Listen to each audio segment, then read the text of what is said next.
Merry Christmas! I decided to do a Christmas review, but this game has nothing to do with Christmas. But it made me ponder the Christmas story a bit. You see, I took some time and read through the Christmas story, and of course, my church was talking about the Christmas story, so I was gleaning things from that. And then I started thinking about all that Jesus gave up for us and just the depths of his love for us. And I came to this verse. And this is 2 Corinthians 8, 9. And it says, "For you know the grace of our Lord Jesus Christ, that though he was rich, yet for your sake he became poor, so that you by his poverty might become rich."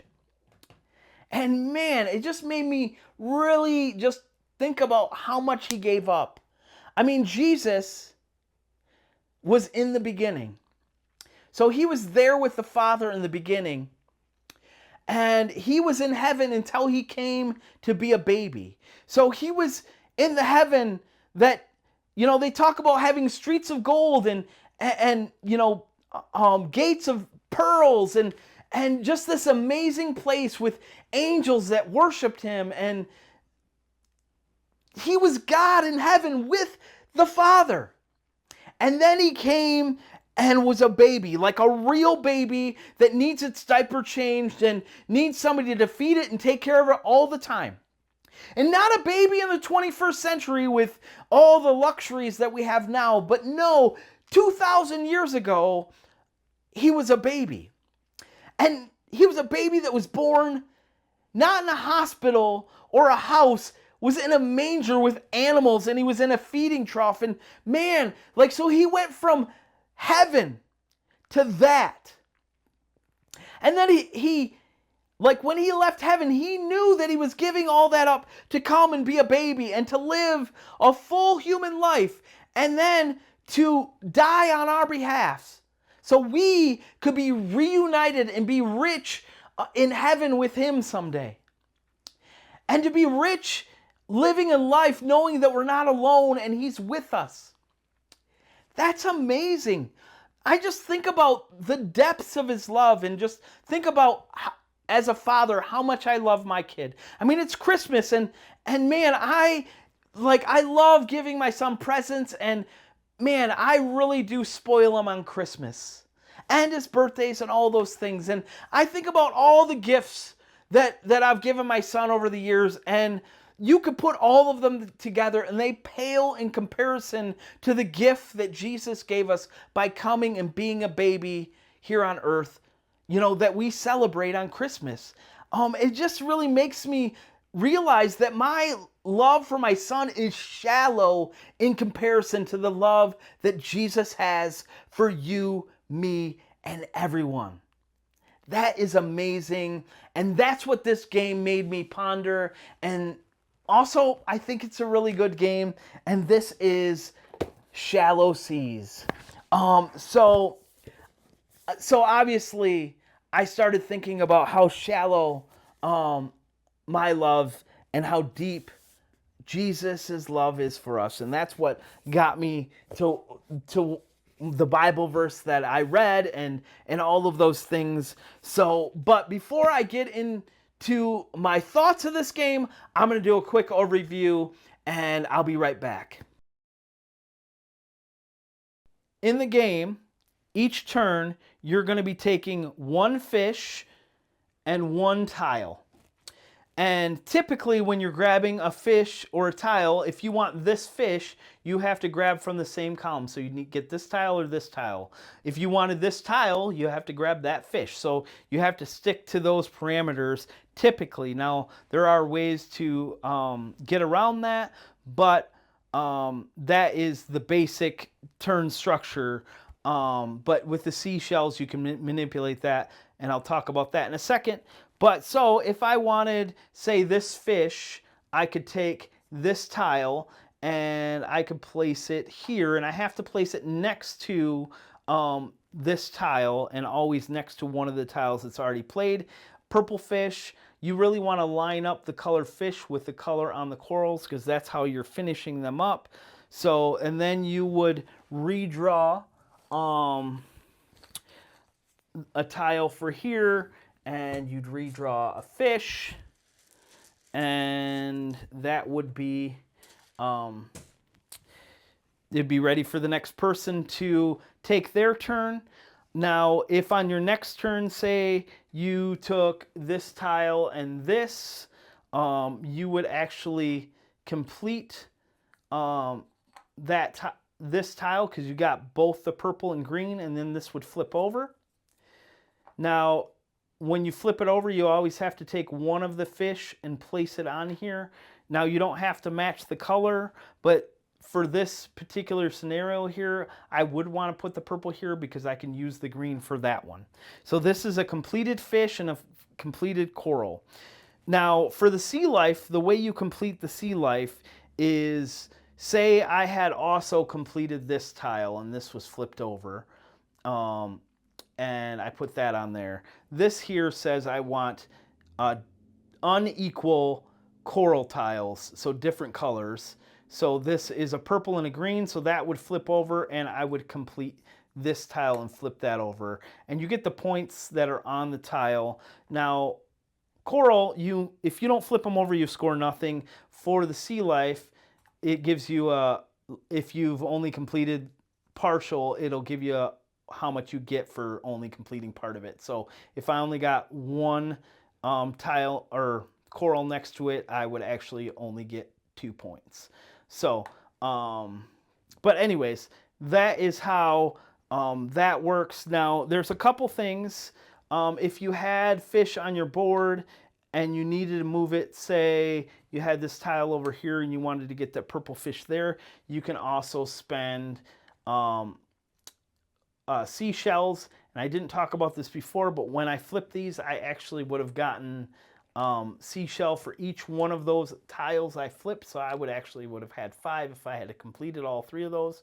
But then if I wanted to move this fish over here, you can always spend 2 seashells, and then you can move that fish anywhere on the board as long as it's on top of a bubble. And so that's one of the ways you use your seashells. You also, let's fill this up really quick as I just took some random ones away to show you stuff. But if this was this way, and say I really wanted to take this fish, but I wanted to take that sea life, I could always pay a shell and then take this and this, and then I could put this somewhere and then put this here. And just so you know, this one's a little different than the other one. That one had to have those tiles here and here to complete that, right? This one wants 3 equal colors, so I'd need 3 coral to finish that. And also some of them will be like, you want different color fish or the same fish. So that's kind of how these ones work. This one is just having 4 different corals, which that's how many different colors there are, on your whole player board. It's shaped like your player board. So that's how that works. And so that's basically how the game plays. You also could spend a shell to wipe, say, all the fish and redraw, or you could wipe the coral, or you could wipe the sea life if you wanted to. And so that's basically how the game plays. At the end of the game, you'll be scoring your tiles and you'll be scoring these cards. So for every coral you finish, you would get points. For however much of the sea life tiles you've completed, you'll get points. And there's a few other things like fish being next to coral gives you points.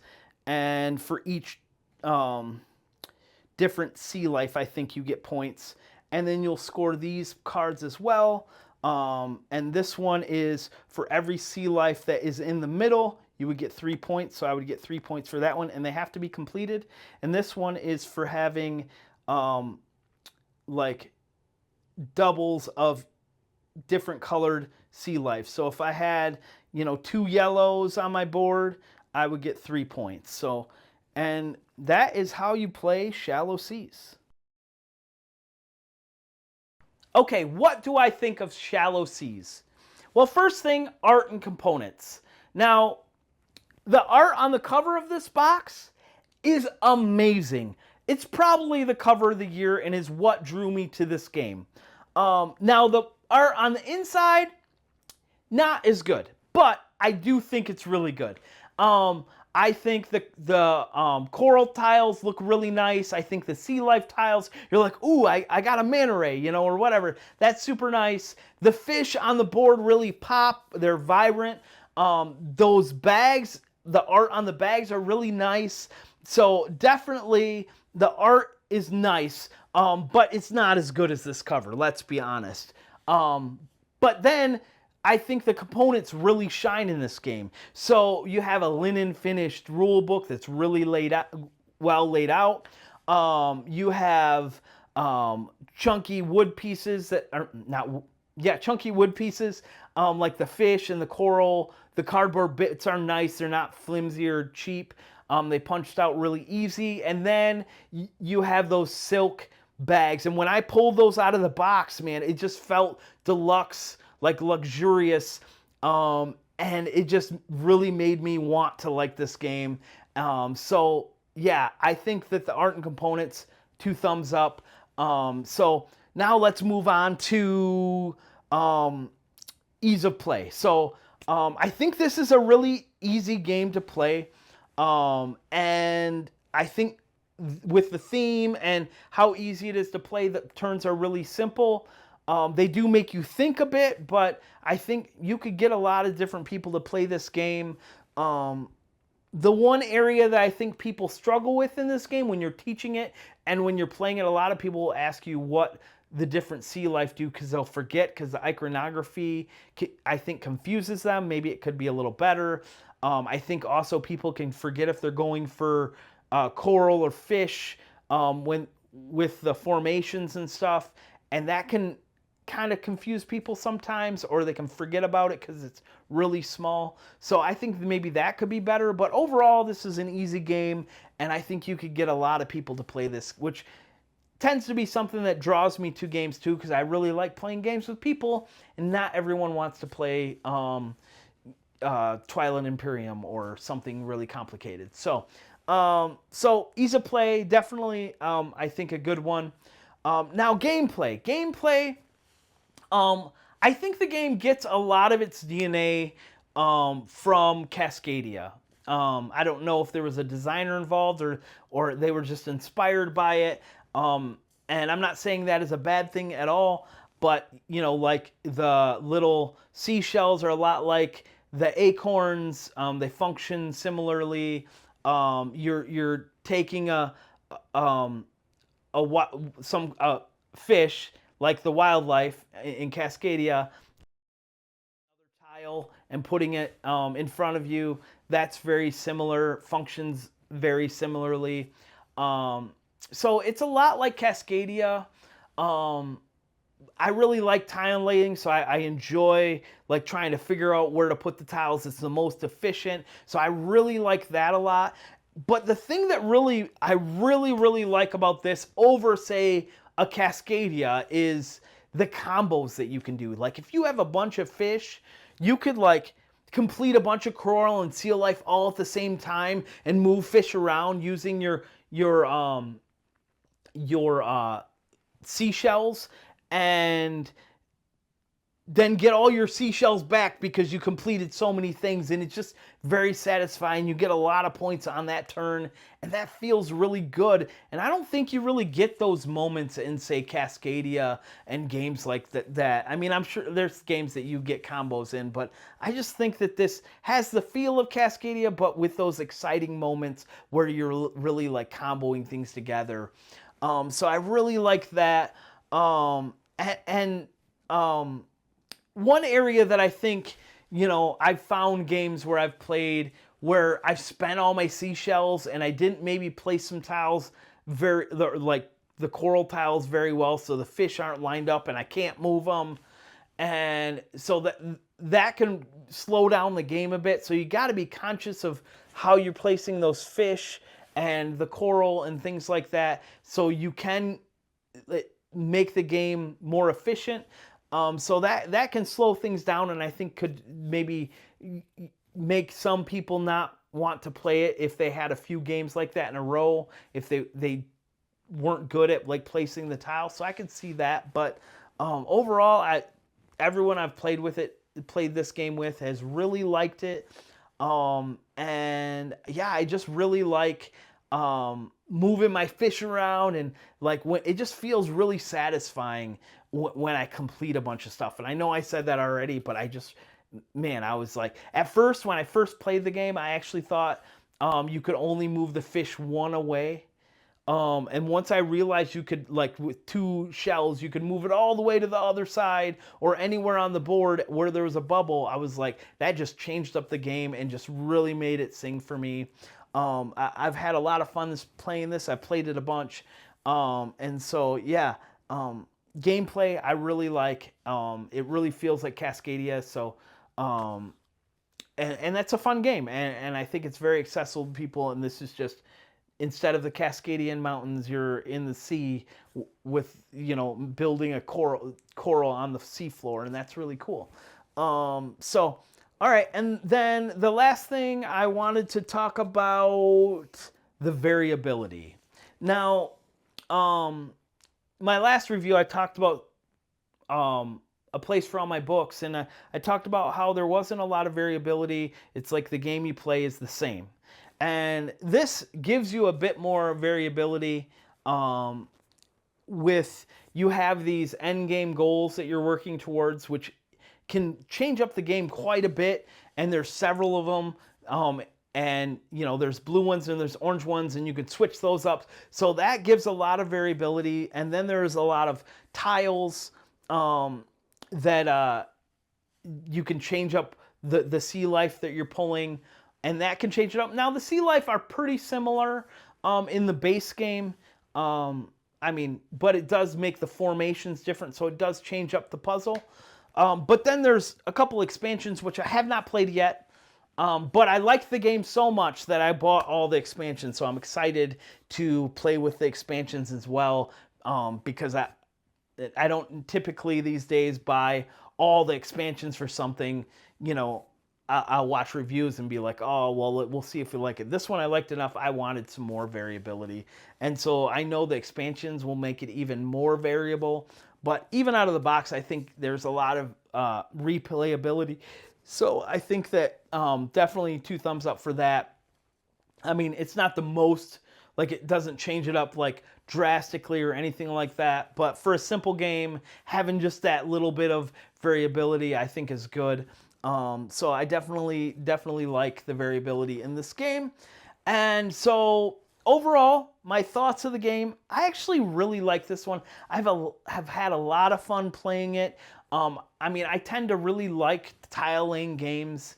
So this one I really liked it. And so I think I'm going to give this one a 9 out of 10.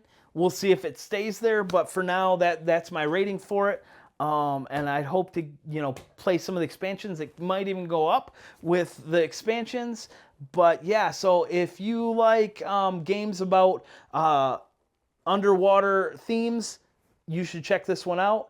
And if you like this video and you want to see more of me talking about my faith and talking about board games, click the subscribe button, click that little bell, and whatever else you're supposed to do for a YouTube channel. So, all right. I hope you guys have a Merry Christmas. And we're going to be putting out top 10 for the year coming up soon. So be looking out for that. And I will see you soon. Bye.